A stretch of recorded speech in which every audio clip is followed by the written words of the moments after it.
शब्द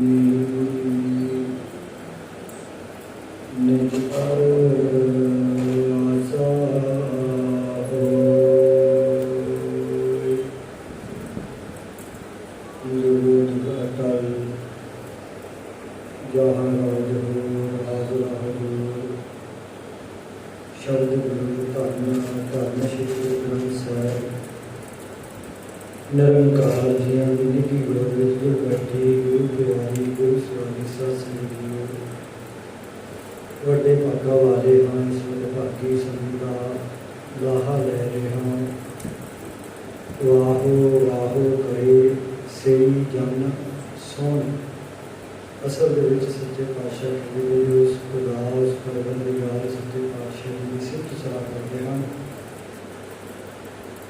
वो भी सुंदर हैं वो भी सोहने हैं ना कि सच्चे पातशाह बाहरी रूप में सुंदर या सोहना मनते।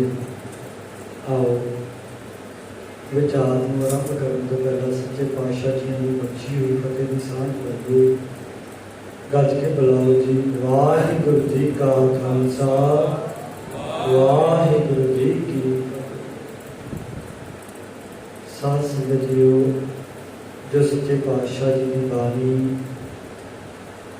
सानू समझाना करती है। चाहे ये मान लो जो धर्म का असल मनोरथ है वो की है भी साडा मन चुप हो जाए।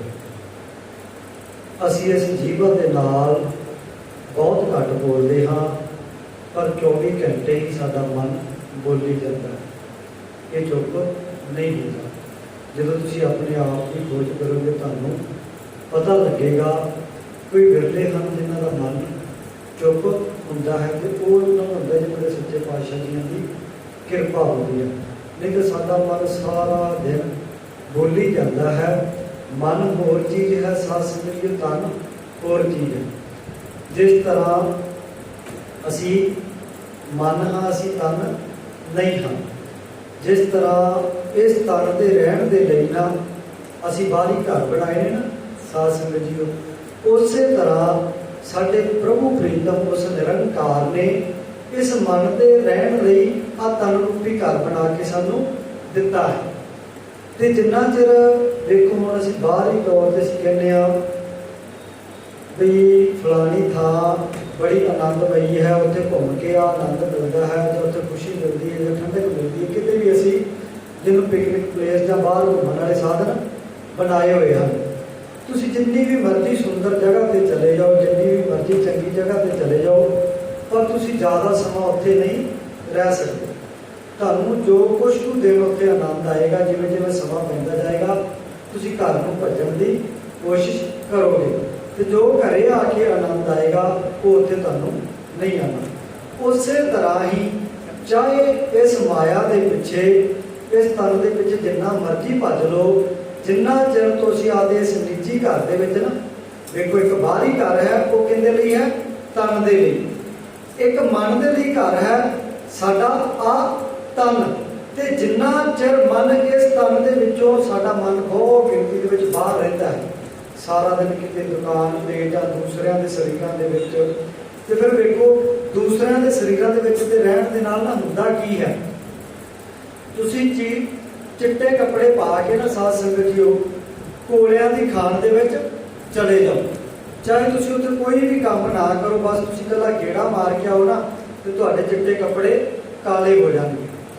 उस तरह जो असी आम ही आखते हैं ना भी साढ़े सारे का मन मैला है जो दूजे को असी आखते हैं जो मन नहीं तुसी साफ किया मन अंदरों मैला है तो गुरु घर जाने का की फायदा है। भाव कि साडा मन अंदरों मैला है तो इस मन को ना जन्म जन्म की इस मन को मल लागी काला हुआ शाह काला शाह होया पिया जिवें कोलियां दी खान दे वाग। तो उत्थे जाके तुसीं चिट्टे कपड़े पा के गए सी कोई काम नहीं किया पर तुहाडे चिट्टे कपड़े काले हो गए ना साध संगत जीओ।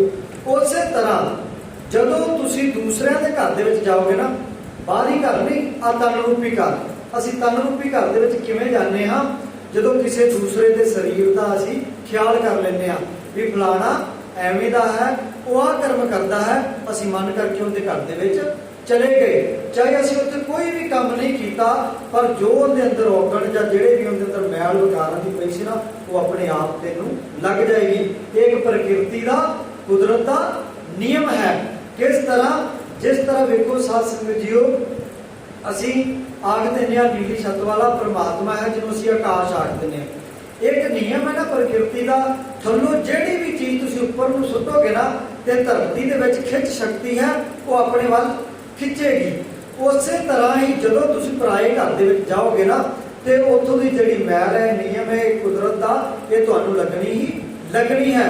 तो जिस तरह बाहर ही घूमण ते तुहानूं कुछ कुछ दिन आनंद आया सी, उस तो बाद आनंद टुटना शुरू हो गया। जिस तरह बाहरी तौर पर घर दे विच आके आनंद प्राप्त होता है, तो सच्चे पातशाह कहंदे निज घर महल पाओ सुख सहजे, बौर न होइगो फेरा मना बारा बारी भटकना छड़ दे। जिन्ना चिर तू निजी घर दे अंदर नहीं ना बैठता, अपने आप दे नाल नहीं ना बैठता, तेनू कदे भी पता नहीं लगना मैं कौन हाँ, मैं कित्थों आया, मैं करन की आया हाँ। कर बंदे तू बंदगी जिच्चर घट मैं साहो, कोई पता नहीं स्वासां दी डोर साध संगत जी कदों टुट जानी है। ते जदों अपने आप नाल बैठेगे ना, चाहे वेखो तुसीं घंटा वाहिगुरू वाहिगुरू कर लिया, जे तुसीं खोज करोगे ना, तुहानूं पता लगेगा मेरा मन एक मिनट भी चुप नहीं होया, ये कुछ ना कुछ बोली जाएगा।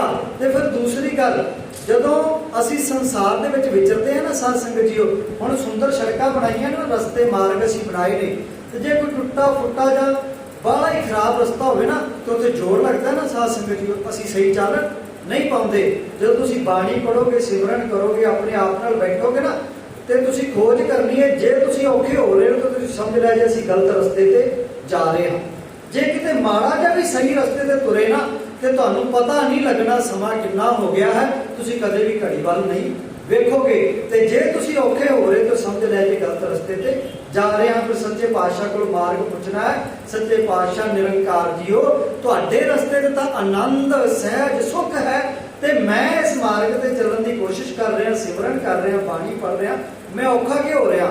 फिर इतों सिद्ध हो जाएगा कि असीं गलत रस्ते ते जा रहे हैं। सही रस्ता की है, सुनिया मनिया मन कीता भाओ, अंतरगत तीरथ मल नाओ। तेरे अंदर तीरथ ही, उत्थे जन्म जन्मांतरां दी तेरी मैल उतरनी है। जिन्ना चिर तू अपने आप की खोज नहीं करता, अपने आप नाल नहीं बैठता, गुरु दे सिखां तैनूं मार्ग पता नहीं लगना। वेखो एक नियम है, असी गुरु ग्रंथ साहब जी का तुसीं चाहे घरे प्रकाश कर लिया जे, चाहे इहदे दिन रात बाणी पढ़ी जाए, जिन्नी देर तुसीं सुणदे नहीं ना, उन्ना चिर तुहाडे मन का हिस्सा नहीं बनना जे। ते जिन्ना चिर मन का हिस्सा ना बनिया, उन्ना चिर तुहाडे अंदर प्रेम नहीं पैदा होना। ते धार्मिक जगत की सब तो उच्ची ते सुच्ची अवस्था जे प्रेम। जिन्हां दे अंदर प्रेम पैदा हो गया ना साध संगत जीओ, गुर पूरे चरनी लाया हर संग सहाई, पाया कल पातशाहियां दा हुक्मनामा सीए। फिर पूरा परमेश्वर तुहानूं चरनां दे नाल ला लेगा, ते फिर हरेक दे अंदर वो दिस जाएगा। जिन्हों सच्चे पातशाह कहते ना, विसर गई सब तात पराई, भी सारा पराया सारा अंदरों खत्म हो जाएगा। कदों खत्म हो जाएगा, जदों तुसीं गुरु दा हुक्म मनोगे। ते इस तरह ही सुनन दे नाल ही तुहाडा मन चुप होना जे। जिन्ना चिर तुहानूं मैं ध्यान में जानिया गुरमुख अकथ कहानी, कला वाहिगुरू वाहिगुरू करना सिमरन नहीं, वो हरेक चीज सिमरन है जिंदे नाल तुहानूं प्रभु प्रीतम की याद आ जाए। चाहे तुसीं भिजके विच बाणी पढ़ रहे हो ना, ते तुहानूं प्रीतम दीयां गल्लां दे नाल उस निरंकार दे नाल विलाह आ गया। सच्चे पातशाह दे तीर तुहाडे अंदर वजे ते तुहाडा सिमरन हो रहा है। ते कीर्तन करदिआं जे तुहाडा मन उस गहराई दे विच खुभ गया, तो उस गहराई दे विचों परमात्मा नूं सुन लिया, ते ये भी तेरा सिमरन है। देखो पुरातन सिंघां ने कला जपजी साहिब जी दा जाप कर करके उस परमात्मा नूं पा लिया। असीं उलझना नहीं, इस निरंकार दे अगे हथ जोड़ के सच्चे पातशाह साडी कोई मत नहीं, असीं कुछ नहीं जानते। देखो धन गुरु नानक सच्चे पातशाह की बाणी आ गई ना, जैसी में आवे खसम की बाणी तैसरा करी ज्ञान बिलालो। साडी की औकात है कि असीं इस सच्चे पातशाह दे भी असीं कह सकी भी साडे कोल ज्ञान है, जां असीं चंगी बाणी पढ़ लैंदे जां कीर्तन कर लैंदे। नहीं, गुरु दे सिखा ये तां बेअंत है, ये अथाह समुद्र है, तू तां एक बुलबुला है, ते इस समुद्र दे विच समाना है। जिन्हों सच्चे पातशाह कहते नदियां ते वाह पवै समुद्र ना जाणीए। जिवें नदियां दे विच वो नालियां के पानी में समुद्र के समा जाते हैं, तो पता नहीं लगता। हर जन दो एक है, भी कोई विचार बच नाए तो समुद्र के विच समाना है। तो सच्चे पातशाह साडी औकात नहीं कि असीं तेरे विच समा सकीए, पर तू बेअंत है संसार समुंदे तार घुमिंदे तारला बाप बेटला। सच्चे पातशाह सानू तरना नहीं आउंदा, पर जे तू बांह फड़ के संसार दे विचों लंघावेगा ना ते लंघ सकदे हां। इस करके इहदे कि तरला पाइए, इस सर्व शक्ति दे नाल जुड़िए। साथ संगतियो, इस तो वड्डी सच जानिया जे, ये अटल सच्चाई जे, इस तो वड्डी शक्ति नहीं जे। देखो सारी बाणी पढ़ते आ जे ना, ते कदे भी गुरुआं ने आपदे आप नूं गुरु होण दा जां किसी होर तार शक्ति विखाण दा दावा नहीं कीता।